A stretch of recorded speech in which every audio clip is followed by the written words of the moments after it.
Underneath this silky smooth maple cream cheese frosting is carrot cake with rum-soaked raisins.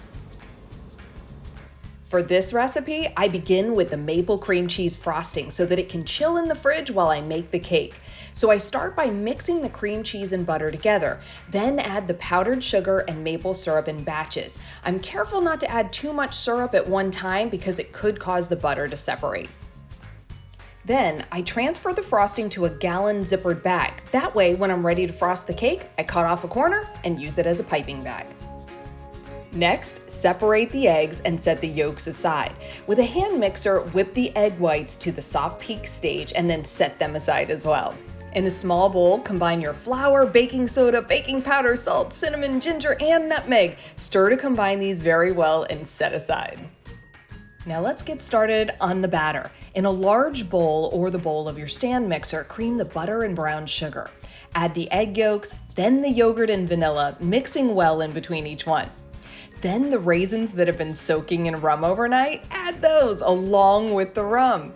Then the beautiful, freshly shredded carrots. This batch was almost fluorescent orange, and the chopped walnuts get combined as well.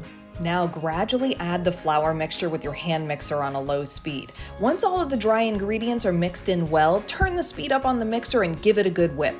Then fold in the egg whites with a spatula. In hindsight, I clearly should have used a larger bowl for this. Once again, here's my insurance policy to make sure that the cakes come out of the pan without falling apart. Grease and line the bottom and sides of the cake pans with parchment. Then evenly pour the batter into both pans and in the oven they go. Once the cakes cool, I use my handy cake cutter to level the tops. I place the bottom cake on my serving platter and pipe the frosting on top of it. Then I put the next cake on top and frost the sides. I like to frost the top of the cake last. At first, my frosting was a bit stiff from being in the fridge, but as it softened up, it became easier to pipe and spread. You can get as fancy as you'd like with decorating. I kept it pretty basic this time and just sprinkled on a little chopped walnuts. And the final touch for this carrot cake with maple cream cheese frosting is a candle, because it's the cake I'm gonna celebrate my birthday with.